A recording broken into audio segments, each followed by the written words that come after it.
Being a Christian is not what it's portrayed to be. It's not just posting Bible verses, wearing a cross on your neck, and honestly, you won't feel close to God all the time.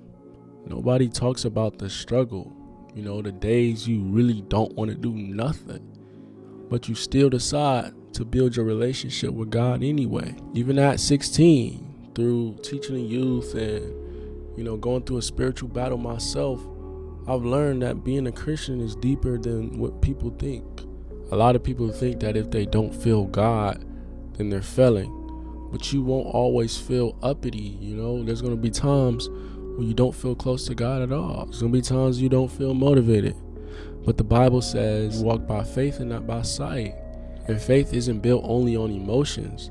There's going to be days where you feel powerful, but there's going to be days you don't feel nothing. But having real faith is showing up regardless. Another thing is how much discipline Christianity requires.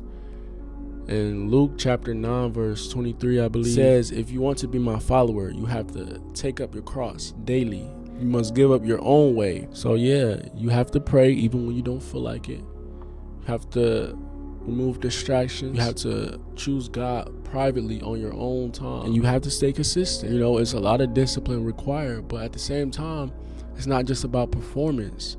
It's about an actual relationship with God. Being a Christian is a daily battle.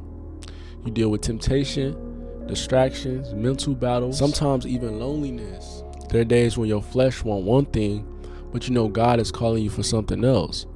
Following Jesus really means dying to yourself daily. And that's tough. It's real tough sometimes. And then a lot of following God happens in private. In Matthew, Jesus talks about praying in private, following God when nobody's looking, because he sees all those moments. The moments where nobody's forcing you to choose God, but you still do. Those are the moments that build your relationship with God. Being a Christian isn't about never messing up. Because let me tell you something, you're going to mess up. But it's about falling and getting right back up. It's about continuing to seek him, continuing to follow God at your lowest moments. It's a verse in Galatians chapter 6 verse 9 that says, so let's not get tired of doing what's good. It says in just the right time, we will reap a harvest of blessing if we don't give up. So yeah, choose God in those dark moments. Choose God when you don't feel like it. Choosing God every single day, even when you feel like you don't want to and everything around you is telling you not to. That's what being a Christian really looks like. That's it.